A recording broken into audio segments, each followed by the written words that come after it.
Vocês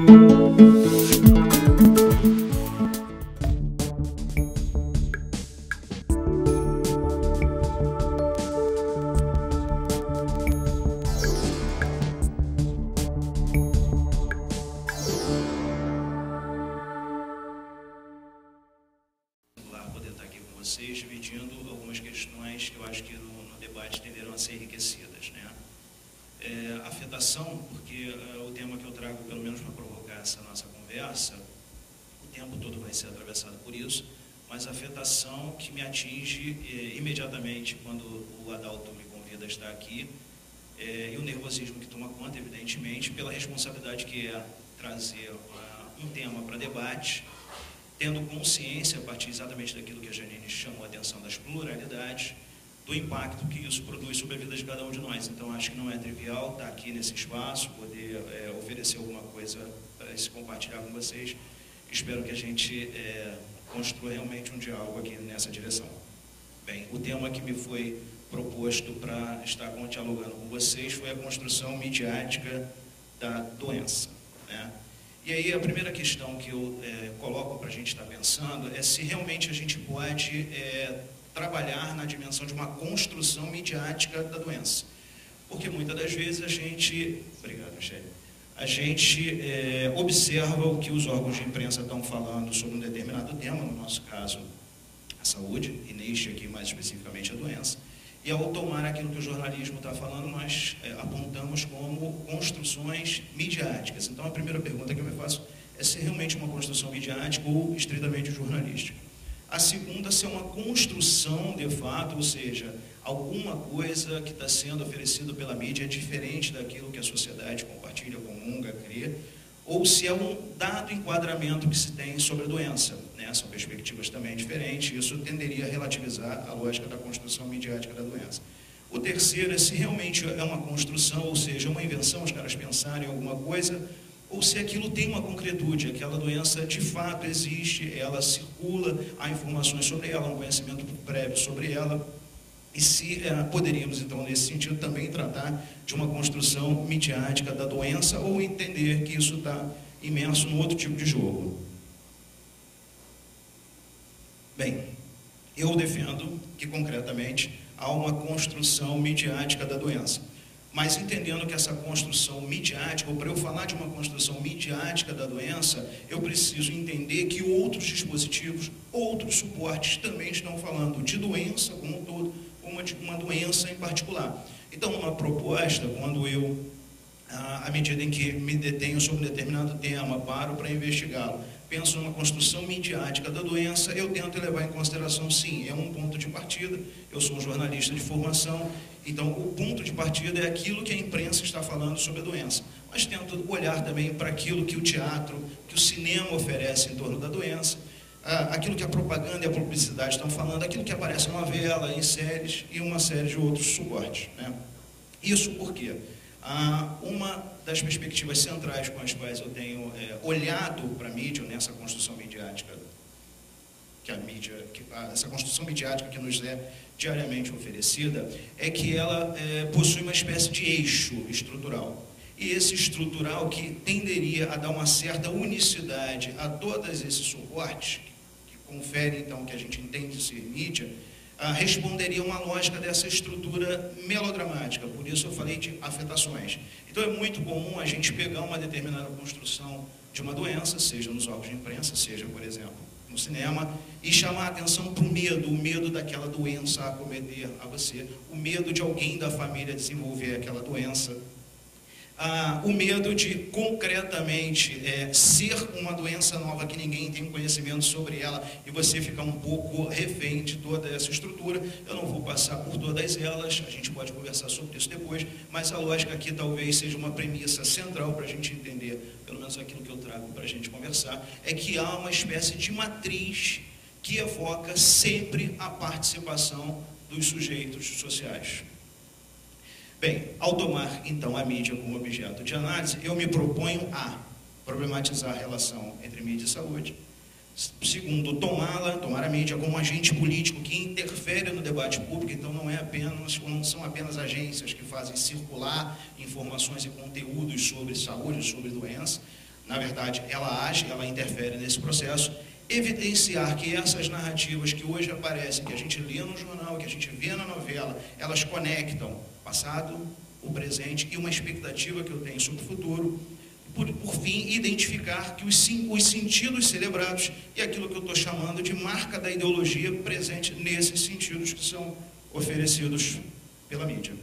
Metodologicamente, isso implica realizar um estudo da ideologia como método interpretativo de desvelamento, não do conteúdo por trás da forma, como acreditou-se um bom tempo, mas no segredo da própria forma, o quanto aquela forma já traz a ideologia nela inscrita. Não se trata de tomá-la como uma falsa consciência, uma representação ilusória da realidade, mas compreender que essa realidade que nos é oferecida, ela já é em si ideológica. Recorro, então, ao estudo das narrativas como um método analítico que toma a narrativa a partir da incorporação de uma série de outras referências, filmes, músicas, propagandas, e que circunscreve caracteres estruturais comuns às narrativas ficcionais e às que têm pretensão de verdade, como é um caso muito particular do jornalismo. Há uma socióloga norte-americana, Barbara Zelizer, que ela defende a tese com a qual eu concordo e compartilho, que, na verdade, o jornalismo seria uma arte de narrar que possui um conjunto de caracteres que confere a esta arte específica o estatuto de verdade em cima do que diz. Mas, partindo então da Barbara Zelizer, a perspectiva é que o jornalismo também oferece determinadas construções noticiosas, mas que estão ali numa espécie de lusco-fusco entre o que concretamente é o real, mas também uma larga dose do que é ficcional. Me enquadrando, por fim, numa teoria materialista da narrativa. Na verdade, esse é um truque semântico para eu fugir, de um lado, a crítica de quem trabalha estritamente com a análise de discurso, para dizer, isso não é análise de discurso, ou para quem trabalha com a teoria da narrativa, dizer, isso aí não é análise narrativa. Então, eu me escudo, partindo da ideologia, dizendo que eu estou propondo uma teoria materialista dessa narrativa. Toda construção narrativa é um efeito ideológico que produz uma evidência de verdade, a partir de uma evidência de sentido. Evidências essas que mascaram, tanto a ideologia quanto o inconsciente, que mascaram que tanto a ideologia quanto o inconsciente operam ocultando a sua existência. Ou seja, toda a estrutura midiática hoje, boa parte do seu esforço, é tentar nos convencer que as coisas quase que brotam na natureza e que aquilo não é ideologicamente construído. O primeiro pressuposto é que a ideologia interpela os indivíduos que são teoricamente livres, Wilson, mas como sujeitos cuja constituição são construções sociais. Então, interpela o Wilson, mas não como Wilson. É como pai, é como filho, é como esposo, é como professor, é como aluno, como pesquisador, e por aí vai. E, evidentemente, que cada interpelação dessa que é feita não significa que o Wilson pai esqueceu o Apacruz se posicionando contra isso. Então, uma espécie de centelha dispara a minha curiosidade e diz, bem, se por um lado, teoricamente, alguma coisa está sendo discutida, a mídia defende como sendo um elemento positivo, mas a Fiocruz e o SEBS não, eu vou dar uma olhada nisso, ver o que isso pode significar. E aí me chamou a atenção, e aí começa concretamente mais esse breve exercício, que a Folha de São Paulo publicou o resultado do 2º Fórum à Saúde no Brasil. E, evidentemente, se de um lado, como eu falei, está a Fiocruz e SEBS, do outro a Folha de São Paulo, eu achei que isso merecia um exame um pouco mais detido, né? O que o jornal propunha? Que a cobertura, foi publicada uma reportagem especial, 13 páginas, o resultado do fórum. Tem como principal destaque, não só como patrocinador do evento, mas como a própria instituição defende, como um parceiro do processo, a Interpharma, que representaria, na verdade, esse pequeno recorte, foi o que a habilidade, ou a relativa habilidade, foi possível recortar e colocar, mas, na verdade, a Interpharma representa 51 laboratórios farmacêuticos. Bem, a questão central parecia ser, então, a da pesquisa clínica, e aí eu me interessei, a partir daquilo que os órgãos de imprensa estavam falando, o que poderia estar o teatro, o cinema, as novelas, as séries, a publicidade e a propaganda falando sobre isso. A minha pergunta, o que norteia esse exercício foi, como estariam leitores, ouvintes, telespectadores sendo interpelados sobre a pesquisa clínica no Brasil? Como isso estaria acontecendo?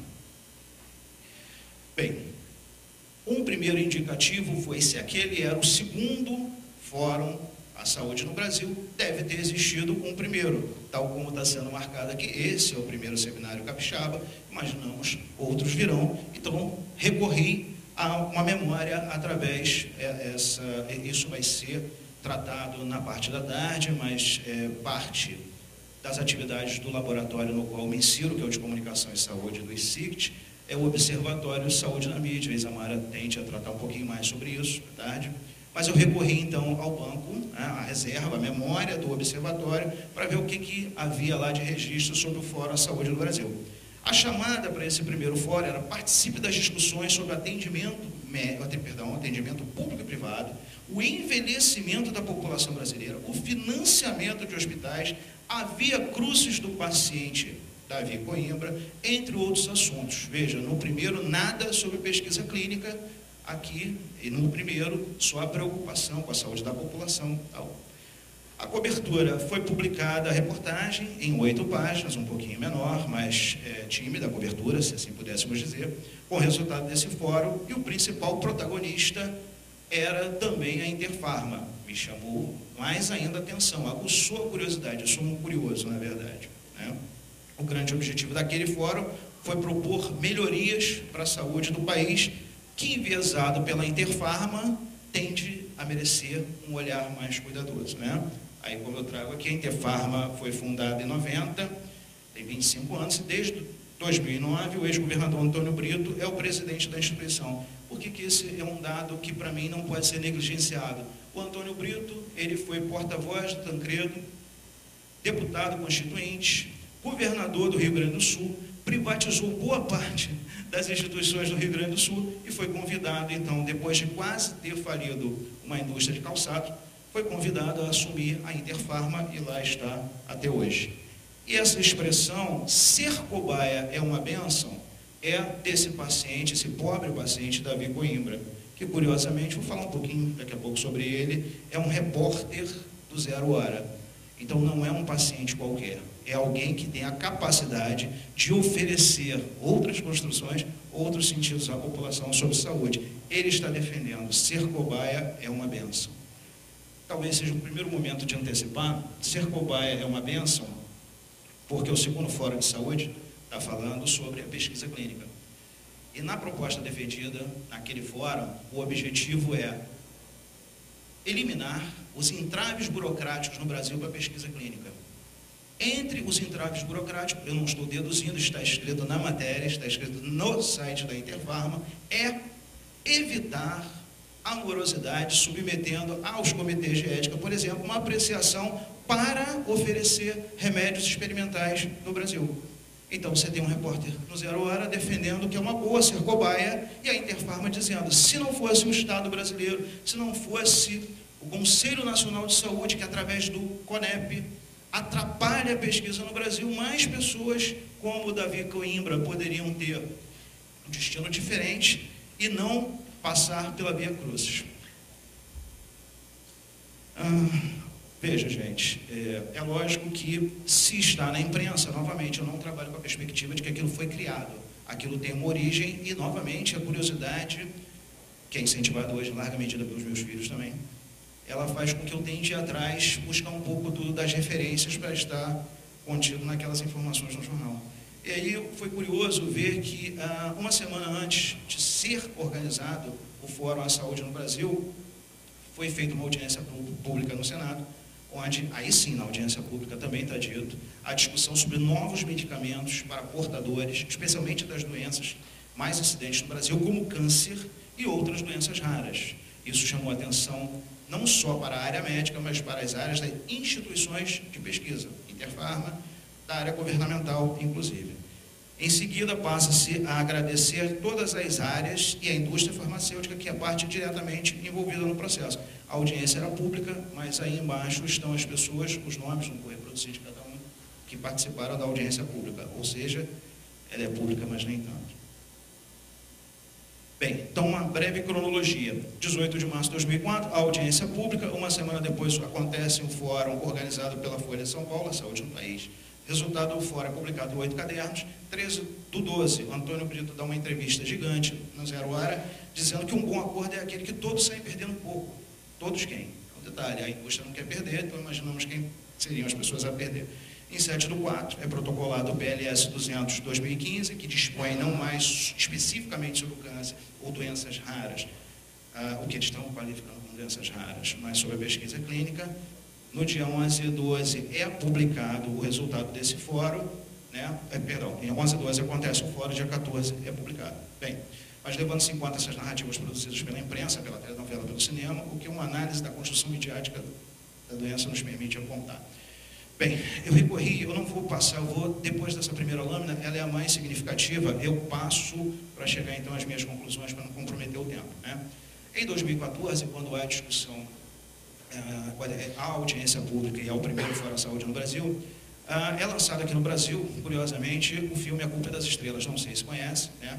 Mas ele conta a história da Hazel Grace, tem câncer, conhece um menino por quem se apaixona, que é o August Walters, e está dito na sinopse do filme, eu assisti, atravessam os principais conflitos da adolescência e do primeiro amor, enquanto se mantêm otimistas e fortes um para o outro. Os dois têm câncer. E aí, é lógico, eu preciso conversar também com as pessoas, fazer, às vezes eu não me sinto numa sala de conversa, como disse a Janine, mas numa arena de conversa, então isso chega de toda origem, conversar com alguns adolescentes, a minha filhada inclusive, para saber o que ficou do filme, né?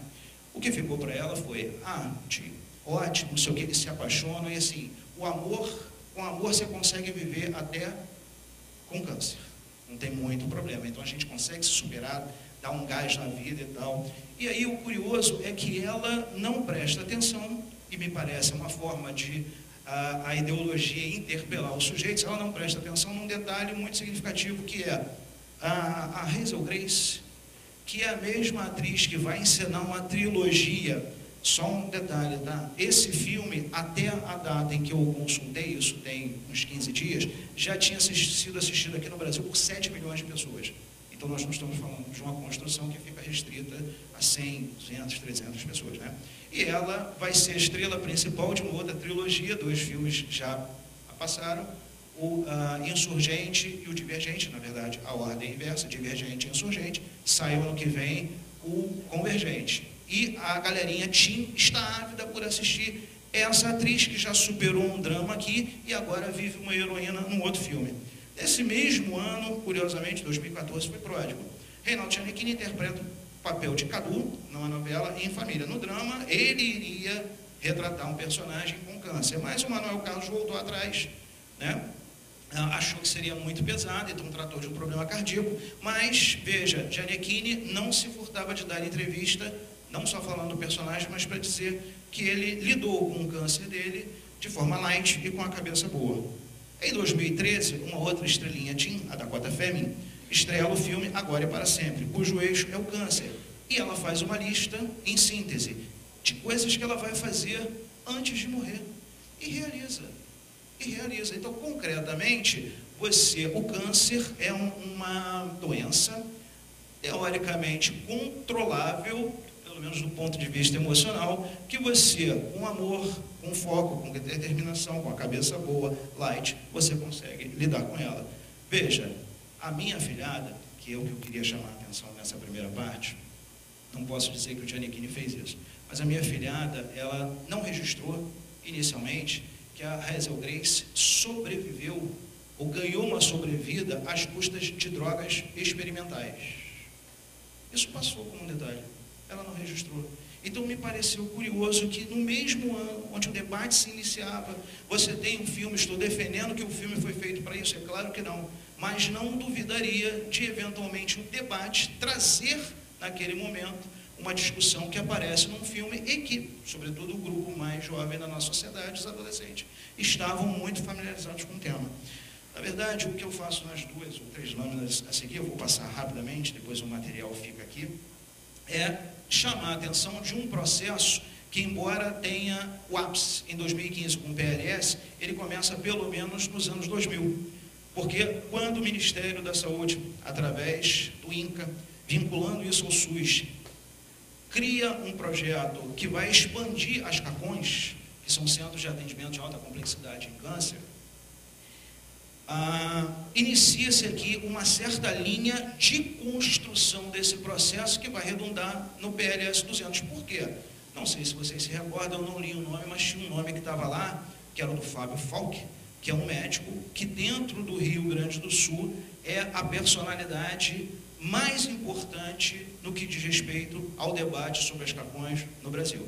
A grande questão é que o Fábio Falck, isso não está dado aqui, a proposta é que seja vinculado ao SUS. A proposta do Fábio Falck, dentro do projeto, é que as CAPões sejam privatizadas, sejam órgãos privados, porque isso aceleraria a pesquisa, isso salvaria mais pessoas com câncer, o Estado brasileiro é moroso, etc, etc, etc. Né? Só recuperando, o Davi Coimbra, na verdade, ele acha uma bênção ser cobaia, porque ele foi tratado e ele teve um rim retirado, mas está vivo até hoje. Está fazendo tratamento, mas ele se queixa pontualmente, ele agora não trabalha na redação, o cotidiano da cobertura, ele está nos Estados Unidos, mas é um articulista do Zero Hora. Então ele publica semanalmente uma coluna onde ele vem defendendo a liberdade da indústria de oferecer soluções para a vida das pessoas.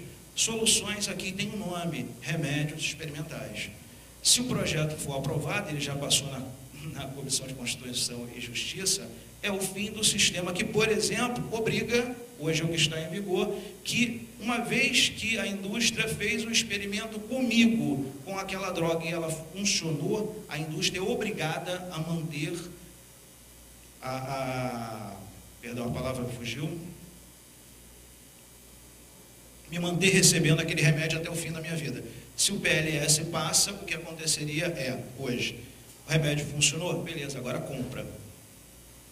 Sabemos que ele funciona, agora vamos comercializar em larga escala. Então, esse sujeito, Davi Coimbra, ele foi convidado para a audiência pública, ele não pôde ir, mas ele está defendendo abertamente que ser cobaia é uma benção, ele não vê problema, ele sugere em todos os textos que as pessoas deveriam se oferecer a métodos experimentais, sim, porque não tem problema. Fechando, então, algumas breves considerações. Concordamos com a ideia, ou com a proposta de Sodré, Muniz Sodré, e sua afirmação de que estamos inscritos na bios midiática. Uma terceira natureza feita de informação, espelhamento e costumes que indica transformações no nível da sociabilidade, da educação, da subjetividade, valores das ciências sociais e assim vai. Ao concordarmos com ele, nos perguntamos se, por mais despolitizada que possa parecer a bios midiática, implica de fato uma reconfiguração do mundo pela ideologia norte-americana, calcionada pelo fascínio da tecnologia e do mercado. Se o espelho midiático gera um novo tipo de controle moral, onde a prescrição é feita a partir de pressuposições lógicas implícitas no discurso, em seu discurso, haja de tal modo, porque é moderno, porque é melhor, porque vai curar, porque não há problema ser uma cobaia. Se a mídia não determina, apenas prescreve, não estaríamos nós diante, são questões que eu não tenho resposta, gente, estou deixando aqui para a gente conversar. Não estaríamos nós diante de uma etapa da vida em que o consenso coletivo, antes buscado na esfera pública, agora é perseguido gerencialmente, administrativamente, uma esfera mais ampla de um regime de visibilidade pública, onde interagem empresas, partidos, políticos, organizações civis e mídia. Mais ainda, tal ação midiática não implica concomitantemente o encolhimento do Estado e a expansão do mercado, numa diminuição da esfera social. Bem, por fim, diante daquilo que é defendido pela Interpharma, que é o principal representante desse processo, não representaria uma vergonha para o Brasil, primeiro, deixar de ingressar no clube das nações mais avançadas economicamente apenas porque o cuidado com as dimensões éticas da pesquisa tem atrapalhado a velocidade dos testes dos medicamentos. B, deixar de ter acesso às drogas experimentais apenas porque não quer carregar consigo a alcunha de cobaia, uma bobagem. Terceiro, não permitir que seus cidadãos vivam a vida, o amor verdadeiro. Aqui eu faço uma brincadeira, eu estou pegando todos os filmes que eu cataloguei nesse período e são os títulos, tá? Então, Vivam a Vida é um título, Amor Verdadeiro, um amor para recordar, experimentem toda forma de amor, agora e para sempre, fazem com que estes se preocupem com os paliativos que a indústria está pronta a oferecer por uma quase singela contribuição financeira. Obrigado, gente. A família agradece.